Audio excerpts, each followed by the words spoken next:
Welcome students.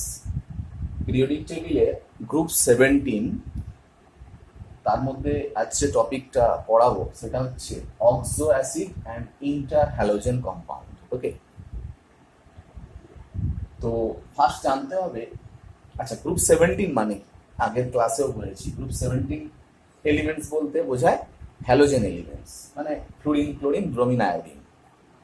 তো এখন কথা হচ্ছে যে ফ্লুরিন, ক্লোরিন, ব্রোমিন, আয়োডিনের অ্যাসিড বলতে আমরা আগে বুঝতাম যেটা, সেটা হচ্ছে HF, HCl, HBr, HI, তাই না? হাইড্রোজেন হ্যালাইড গুলো, এগুলোকে বোঝাতাম, তাই না, অ্যাসিড প্রত্যেকটা। তো এখন বলছে অক্সো অ্যাসিড মানে এই রকমই গঠনাকৃতির মধ্যে কোনো একটা অক্সিজেন পরমাণু বা দুটো এক অক্সিজেন পরমাণু এর সাথে অ্যাটাচ থাকবে, তাদেরকে বলবো অক্সো অ্যাসিড। মানে হ্যালোজেনের অ্যাসিডের মধ্যে অবশ্যই অক্সিজেন থাকবে, ঠিক আছে? যেমন এই সিএলটা এমনি নর্মাল অ্যাসিড ছিল, হাইড্রোক্লোরিক অ্যাসিড। এবার আমি বলছি ধরো HOCl বা HClO2 বা HiO4, HBrO3, দেখো এগুলো সব হচ্ছে অক্সো অ্যাসিড। অক্সো অ্যাসিডের কটা টাইপ? এই চারটে মোট টাইপ। কি কি?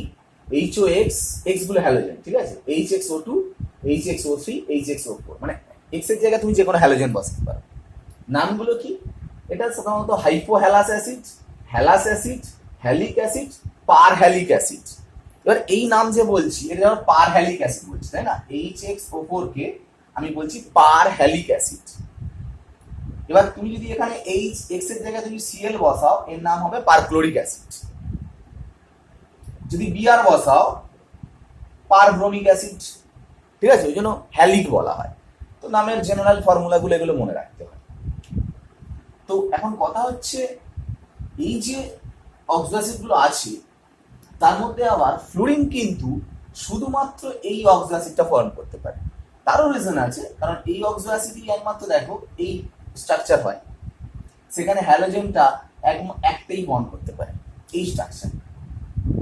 আর নিশ্চয়ই জানো, আগের ক্লাসে শিখেছো যে ফ্লুরিন অ্যাটম তার শেষ কক্ষে কোনো ডি উপকক্ষ না থাকায় উত্তেজিত অবস্থায় অযুগ্ম ইলেকট্রন নাম্বার বাড়াতে পারে না, একটাই অযুগ্ম ইলেকট্রন থাকে, সেই জন্য ফ্লুরিন অক্সো অ্যাসিড একমাত্র এটা করতে পারে, ঠিক আছে? ক্লোরিন, ব্রোমিন, আয়োডিন গুলো এগুলো সবগুলো করে। তো এই হচ্ছে অক্সো অ্যাসিড। এবারে তোমার এই যে চারটে অক্সো অ্যাসিড এর স্ট্রাকচার, গঠনাকৃতি সম্পর্কে একটু জানতে হবে। দেখো আমি নোবেল গ্যাস অর্থাৎ গ্রুপ 18 যখন পড়িয়েছিলাম তখনও স্ট্রাকচার সম্পর্কে তোমাদের ভালো করে শিখিয়েছি, যে কোন সংকরায়ন অবস্থা আর গঠনাকৃতি কেমন, বিভিন্ন মনে পড়ছে, পঞ্চকোণীয়, দ্বিপিরামিডীয়, তাই না, টি আকৃতি, চতুস্তলকীয়, এরকম আর কি। সব ওই একই ফর্মুলাই করা হবে। তো এখানেও কিছু কিছু স্ট্রাকচারে গঠনাকৃতি করতে হবে। যদি বলা যায় এই স্ট্রাকচার HXO4, Cl দিয়েই ভাবো HClO4, এই স্ট্রাকচার তোমায় করতে হবে। এখানটা একটা কথা, সেন্ট্রাল অ্যাটম কি? কেন্দ্রীয় পরমাণু Cl। ওটা ছাড়া দেখো দু রকমের অ্যাটম আছে, ও আছে, H আছে। সাধারণত অক্সো অ্যাসিডের যখন গঠনাকৃতি আঁকবে না, তখন কি করতে হয় জানো? H প্লাসটাকে বাদ দিয়ে গঠনাকৃতি করাটাই বেটার, তাহলে তুমি আকৃতিটা আঁকাটা সহজ হবে। আগে যখন করছিলাম হ্যালোজেন, নোবেল ফোবেল যেগুলো করেছিলাম সেগুলো নর্মাল যেমন করেছো। অক্সো অ্যাসিড স্পেশালি যদি তোমাকে আঁকতে দেয়, তুমি কি করবে জানো? H প্লাসটাকে বাদ দিয়ে দেবে। বাদ দিলে কি পড়ে যাচ্ছে বলো? ClO4 minus. এটা স্ট্রাকচার আঁকবে। আঁকা যাক ClO4 মাইনাস। দেখো প্রথমে ভাবতে হবে এই মাইনাস চার্জটা কোথায় আছে, Cl এর মাথায় আছে না O এর মাথায় আছে? বলো দেখি Cl আর O এর মধ্যে কে বেশি ইলেকট্রোনেগেটিভ? ও বেশি ইলেকট্রোনেগেটিভ, কারণ ফন নিশ্চয়ই নাম শুনেছো, ফ্লুরিন, অক্সিজেন, নাইট্রোজেন। অক্সিজেন হচ্ছে সেকেন্ড হাইয়েস্ট ইলেকট্রোনেগেটিভ, ওই জন্য মাইনাস চার্জ এখানে O এর মাথায় আছে। কিন্তু দেখো ও তো চারটে, মাইনাস তো একটা, তার মানে একটা O এর মাথায় মাইনাস আছে, বাকি তিনটে ও কিন্তু নিউট্রাল আছে। ওকে, তাহলে তিনটে ও তার মানে নিউট্রাল, আর একটা ও মাইনাস হয়ে আছে, ClO4 মাইনাস। আমি ও এর ইলেকট্রনিক কনফিগারেশন করছি, সেটা হচ্ছে 2s2 2p4। ওকে, ও মাইনাসের ইলেকট্রনিক কনফিগারেশন করছি 2s2 2p5। খেয়াল করে দেখো ও মাইনাস একটা অযুগ্ম ইলেকট্রন, ও দুটো অযুগ্ম ইলেকট্রন, অর্থাৎ যে কোনো অক্সিজেন অ্যাটম কিন্তু ডাবল বন্ড করবে, আর ও মাইনাস কি করবে বলতো, সিঙ্গেল বন্ড করবে। তাহলে এখানে ভাবো তিনটে ও ডাবল বন্ড করবে, মানে 6টা বন্ড হলো, আর একটা ও মাইনাস সিঙ্গেল বন্ড করবে, মানে আরো একটা বন্ড হলো, মোট 7টা বন্ড হলো। 7টা বন্ডের মধ্যে কটা সিগমা কটা পাই? সিঙ্গেল বন্ড গুলো তো সব সিগমা, আর ডাবল বন্ডের মধ্যে একটা সিগমা হয় একটা পাই হয়, তাহলে 3টে ডাবল বন্ড হচ্ছে, তার মানে 3টে পাই হবে তার মধ্যে, তার মানে মোট 7টা বন্ড, তার মধ্যে 3টে পাই। আচ্ছা জানো নিশ্চয়ই, আগেও শিখিয়েছি, 7টা বন্ড করবে মানে তার মানে কেন্দ্রীয় পরমাণু সিএল কে 7টা অযুগ্ম ইলেকট্রন রেডি করতে হবে। তাহলে এবারে সিএল এর ইলেকট্রনিক কনফিগারেশন আসছে। সিএল এর ইলেকট্রনিক কনফিগারেশন হচ্ছে 17, মানে 3s2 3p5। দেখো এর নরমালি গ্রাউন্ড স্টেটে অযুগ্ম ইলেকট্রন নাম্বার কটা? একটা। কি করবে, এক্সাইটেড স্টেটে গিয়ে ও কিন্তু 7টা অযুগ্ম করতে হবে, নাহলে এই স্ট্রাকচার গঠন হবে। 7টা অযুগ্ম করবে কি করে? 3d অরবিটাল ফাঁকা আছে, দেখো প্রথম ফার্স্ট এক্সাইটেড স্টেট এখান থেকে একটা ইলেকট্রন গেল, সেকেন্ড এক্সাইটেড স্টেট এখান থেকে একটা ইলেকট্রন গেল, থার্ড এক্সাইটেড স্টেট এখান থেকে একটা ইলেকট্রন গেল। দেখো গেলে দেখো মোট 7টা অযুগ্ম ইলেকট্রন, আনপেয়ার্ড ইলেকট্রন ফর্মেশন হচ্ছে। বুঝা গেল? আর বলেছিলাম তোমাকে পাই বন্ড মোট কটা? 3টে। লাস্ট 3টি ইলেকট্রন কিন্তু পাই ফর্মেশন করবে, আমি বলেছিলাম শেষের ইলেকট্রন গুলো কিন্তু পাই বন্ডের জন্য ব্যবহার হয়। তাহলে ভাবো সংকরণ অবস্থা কত থেকে কত হবে?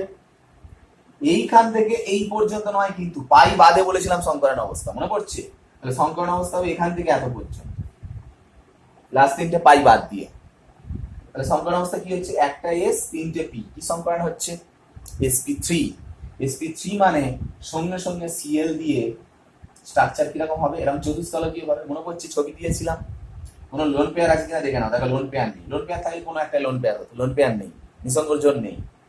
ব্যাস, তাহলে বসিয়ে দাও 3টে ডাবল বন্ড ও আর একটা ও মাইনাস, এই তো সিএল4 মাইনাস স্ট্রাকচার হয়ে গেল, চতুস্তলকীয় গঠনাকৃতি। এবার দেখো তোমাকে আঁকতে দিয়েছিলাম তো এইটা, মানে এইচ প্লাসে তুমি বাদ দিয়ে গেছিলে, তো লাস্টে কি করবে? এই ও মাইনাসটা তুলে দিয়ে ওখানটা একটা এইচ বসিয়ে দেবে, ব্যাস এটা স্ট্রাকচার। তার মানে অক্সো অ্যাসিডে মনে রাখবে এইচ প্লাস বাদ দিয়ে স্ট্রাকচারটা এঁকে নিয়ে লাস্টে এইচ প্লাসটা বের সঙ্গে তুলে দেবে। বোঝা গেল? এরপরে যেটা বলতে হবে সেটা হচ্ছে সমস্ত স্ট্রাকচার, দেখো প্রত্যেকটা স্ট্রাকচার যাই আসুক তুমি ওই ফর্মুলায় ফেলে সেরকম ভাবে করবে। হ্যাঁ, যেটা বলছিলাম আর কি, অক্সো অ্যাসিড গুলো অ্যাসিডিটি মানে আম্লিকতা জারণ সংখ্যার সাথে সাথে চেঞ্জ হয়, জারণ সংখ্যা বৃদ্ধি হ্রাসের সাথে সাথে। মানে ধরো কোনো একটা নির্দিষ্ট হ্যালোজেন, ভাবো সিএল এর এই অক্সো অ্যাসিড করছো, মানে এই অক্সো অ্যাসিডটাই ভাবো, সিএল এর যদি এই অক্সো অ্যাসিডটা হবে, মানে আচ্ছা সিএল এর অক্সো অ্যাসিড হবে, সবকটা অক্সো অ্যাসিড হবে, মানে এটা বসালে এটা বসালে এটা বসালে এটা বসালে কি হবে? এটাই বসালে HOCl মানে hypochlorous acid, chlorous acid, chloric acid, perchloric acid. Structure আঁকা শিখে গেছো, দেখো আঁকলে হবে এই রকমের স্ট্রাকচার। এই এইটা জাস্ট এক্ষুনি আঁকলে না, তাহলে ওরকম ভাবে এইটাও আঁকবে, এটাও আঁকবে, এটাও আঁকবে, এরকম স্ট্রাকচার হবে। খেয়াল করে দেখো প্রত্যেকের জারণ সংখ্যা আমি বের করছি। জারণ সংখ্যা বের করা জানো নিশ্চয়ই। হাইড্রোজেন তো যোজ্যতা 1, কিন্তু হাইড্রোজেন পজিটিভ হয়ে থাকে মানে +1। সিএলটা ধরে নাও এক্স, অক্সিজেনটা কি রূপে আছে? নেগেটিভ, -2 × 3 = 0, কারণ টোটাল বডিটা তো নিউট্রাল আছে। সরি, এটা 4 আছে না, HCl4। তাহলে দেখো x সমান কত হচ্ছে বলো তো? এটা এই পারে গেলে এটা এই পারে গেলে +7, মানে এখানে সিএল এর অক্সিডেশন নাম্বার +7। HClO3 তে দেখো H এর +1, সিএল এর x ও এর -2 × 3 = 0 করলে দেখো x হবে +5। তাহলে ভাবো এই সিএল এর এখানে +7 হচ্ছে, এই সিএল এর এখানে +5 হচ্ছে, এই সিএল এর +3 হবে, এই সিএল এর +1 হবে। আস্তে আস্তে দেখো এখান থেকে এখানে দেখো জারণ সংখ্যা চেঞ্জ হয়েছে, বৃদ্ধি পেয়েছে। তো দেখা গেছে এই জারণ সংখ্যা যদি অক্সো অ্যাসিডের সেন্ট্রাল অ্যাটমে বৃদ্ধি পায়, সেই অক্সো অ্যাসিডের আম্লিকতা অর্থাৎ অ্যাসিডিটি বৃদ্ধি পায়। মানে বলতে চাইছে এই অ্যাসিডটা বেশি আম্লিক, এটা তো লাস্টে আছে না, এইটা এই অ্যাসিডটা একটু কম আম্লিক, এটা আরো কম আম্লিক, এটা আরো কম আম্লিক। সেটা কেন? দেখো সেটার রিজনটা আমি এখান থেকেই বুঝিয়ে দেবো। ওকে, আচ্ছা, অক্সো অ্যাসিড এইচ প্লাস ছাড়লে এই বডি আসবে, অক্সো অ্যাসিড এইচ প্লাস ছাড়লে এইটা, এটা ছাড়লে এটা, মানে এই ওএইচ বন্ডগুলো ভাঙছে, ভেঙে এগুলো তৈরি হচ্ছে। ওকে, কোনো অ্যাসিড এইচ প্লাস ছাড়ার পর যেটা তৈরি করে সেটাকে বলা হয় ওই অ্যাসিডের অনুবন্ধী ক্ষার বা কনজুগেট বেস। এই কনজুগেট বেস যত স্টেবল হবে তত বিক্রিয়া ওই দিকে যাবে, তার মানে তত এইচ প্লাস ছেড়েই তো ওইদিকে যেতে হবে, তার মানে তার আম্লিকতা বাড়বে, সে যেটাতেই হোক। মানে ডান দিকের এই যে অক্সো অ্যাসিডের যে অ্যানায়ন পার্ট, এগুলোর মধ্যে যার স্টেবিলিটি যত বেশি হবে তত বিক্রিয়া ডান দিকে যাবে। এগুলোকে অনুবন্ধী ক্ষার বলে, কারণ অ্যাসিড এইচ প্লাস ছাড়ার পর যেগুলো তৈরি করে এগুলোকে অনুবন্ধী ক্ষার বলে। এগুলো সব অনুবন্ধী ক্ষার, এদের মধ্যে যে বেশি স্টেবল হবে ডান দিকে সেটা যাবে। আর ডান দিকে যাওয়া মানে কি হবে, এইচ প্লাস ছেড়ে যেতে হবে, তার মানে এইচ প্লাস ছাড়ার প্রবণতা তার বেশি, মানে আম্লিকতা বেশি। এবারে দেখো এর মধ্যে কে বেশি স্টেবল। এখানে ও মাইনাসটা ভালো করে ভাবো, এই যে এখানটা যদি বন্ড করে এই ডবল বন্ডটা এরা উঠতে পারে, রেজোন্যান্স যেটা দেখো এইখানে এই ও মাইনাসটা এখানটায় বন্ড করে এই ডবল বন্ড উঠতে পারে, এই মাইনাসটা এখানে বন্ড করে এই ডবল বন্ড উঠতে পারে, এখানে দেখো এইটা উঠতে পারে। আচ্ছা, এখানে মোট কটা রেজোন্যান্স হচ্ছে বলতো, তিনটে রেজোন্যান্স হচ্ছে, দেখো তিনটে ডাবল বন্ড আছে। এখানটায় দেখো দুবার রেজোন্যান্স হতে পারে, এখানে দেখো একবার হতে পারে, এখানে দেখো কোনো হবে না। তার মানে দেখো মাইনাস চার্জটা এক জায়গায় স্টে করছে না, অর্থাৎ ডিলোকালাইজেশন হয়ে যাচ্ছে, ছড়িয়ে পড়ছে অ্যাকচুয়ালি কোথায় বেশি, এখানটায় তিনটে ডাবল বন্ডের সঙ্গে রেজোন্যান্স করছে, মানে ডিলোকালাইজেশন বেশি হচ্ছে বলে এর স্টেবিলিটি বেশি, ওই জন্য এ বেশি আম্লিক, কারণ এর স্টেবিলিটি যত বেশি তত ডান দিকে যাবে আম্লিকতা, তত এইচ প্লাস ছাড়বে, আম্লিকতা বেশি ছাড়বে। এই যে ডিলোকালাইজেশন বললাম না ইনঅর্গানিকে, তুমি রেজোন্যান্স না বলে তুমি বলতে পারো এটাকে পি পাই ডি পাই ব্যাক বন্ডিং।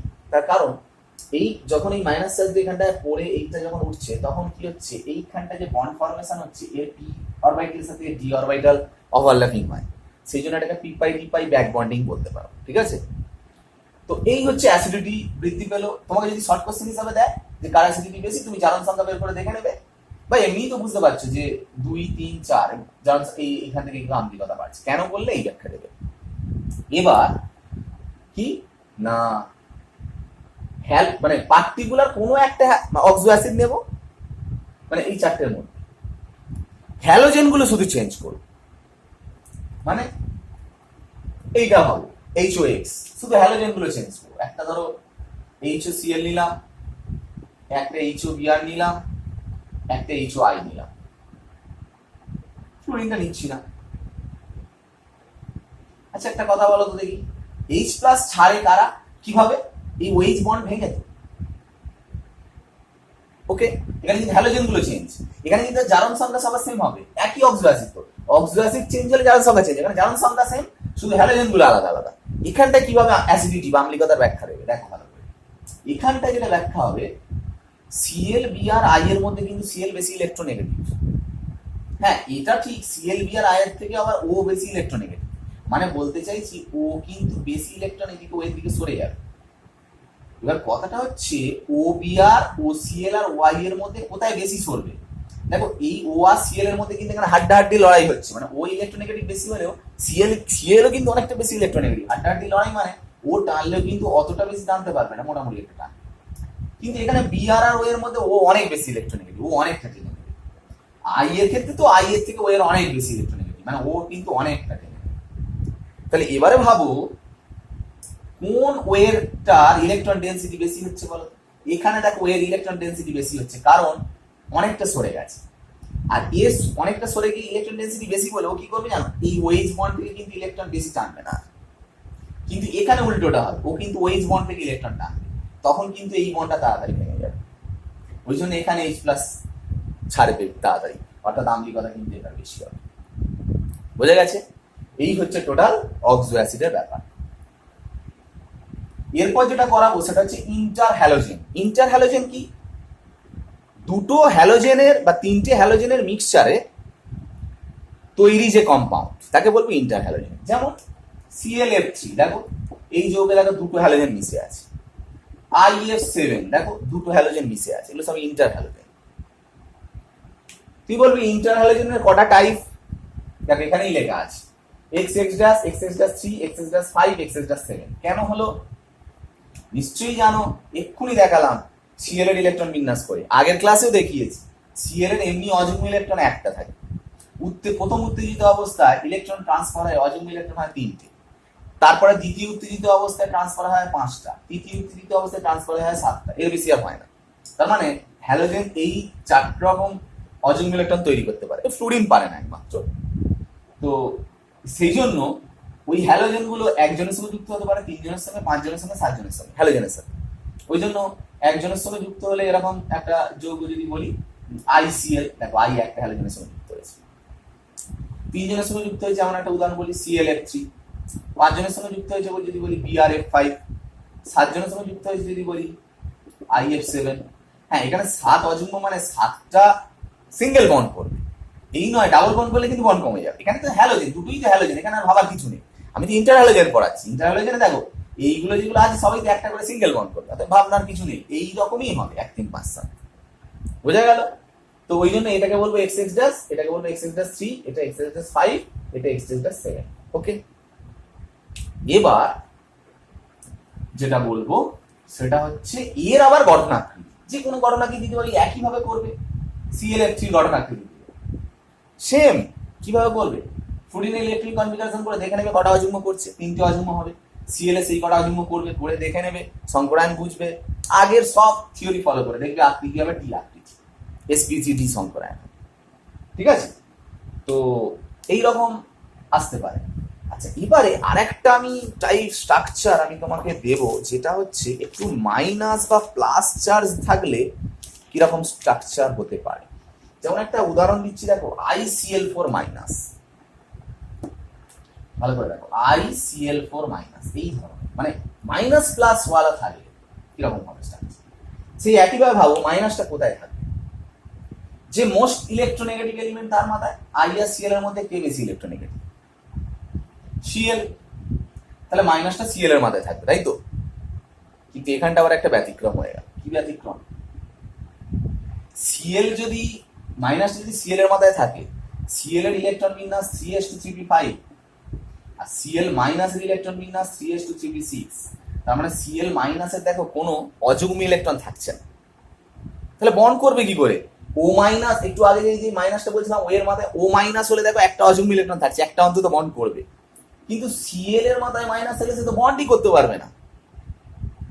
তুমি বলবে উত্তেজিত অবস্থায়, দেখো সেন্ট্রাল অ্যাটম উত্তেজিত অবস্থায় যায়, পার্শ্ববর্তী পরমাণু এক্সাইটেড স্টেটে যাবে না, কারণ এর ইলেকট্রনিক কনফিগারেশন দেখে এই এক্সাইটেড স্টেটে গিয়ে বন্ড ফর্মেশন করে। তাহলে সেই হিসাবে বললে তাহলে যৌগ হবে না। বোঝা গেল কথা? কারণ এখানে Cl4 মাইনাস মানে কি, একটা মাইনাস Cl এর মাথায় আছে, 3টে Cl নরমাল হ্যালোজেন, হ্যালোজেনের একটা করে অযুগ্ম আছে, ঠিক আছে, কিন্তু মাইনাস থাকলে সে তো বন্ড করতে পারছে না। তাহলে অ্যাকচুয়ালি মাইনাসটা হ্যালো এই Cl এর মাথায় নেই, মাইনাসটা অ্যাকচুয়ালি আছে এই I এর মাথায়। তখন কিন্তু হ্যালো মানে ইলেকট্রোনেগেটিভ কম হলেও ধরে নিতে হবে I এর মাথায় মাইনাস।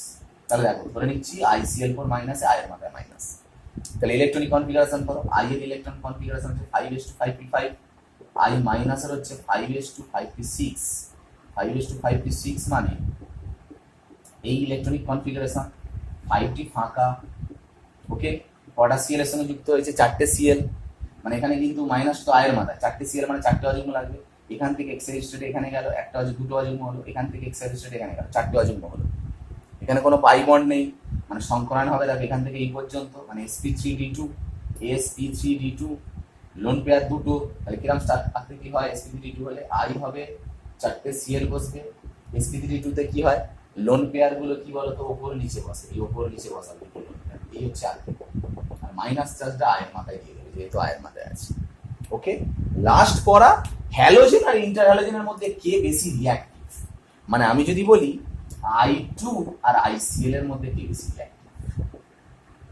দেখো এখানে তো দুটোই সেম হ্যালোজেন, আর এখানে দুটো আলাদা হ্যালোজেন। আলাদা হ্যালোজেন হলে কি হয় বলতো, দুজনের ইলেকট্রোনেগেটিভিটি ডিফারেন্সের জন্য ইলেকট্রন গুলো মাঝ বরাবর থাকবে না, কোনো দিকে সরে যাবে বেশি, ফলে বন্ডটা কিন্তু তাড়াতাড়ি ভেঙে যাবে। বন্ডটা ধ্রুবীয় প্রকৃতির হয়, আর এই বন্ড তো অধ্রুবীয়, পুরো মাঝখানে থাকে, স্ট্রং বন্ড, ভাঙে না। ওই জন্য কিন্তু এরা কিন্তু অতটা বেশি রিঅ্যাক্টিভ হয় না হ্যালোজেন। ইন্টার হ্যালোজেন কিন্তু বেশি রিঅ্যাক্টিভ হয়। বুঝা গেল? নর্মাল হ্যালোজেন মানে শুধু একরকম হ্যালোজেন থাকে, আর ইন্টার হ্যালোজেন মানে দুরকম হ্যালোজেন থাকে। তা ইন্টার হ্যালোজেন হচ্ছে বেশি সক্রিয়। এই হচ্ছে টোটাল অক্সো অ্যাসিড আর ইন্টার হ্যালোজেনের ক্লাস। ওকে, তো নেক্সট ক্লাস নেক্সট ডেটে বলবো। ওকে, বাই।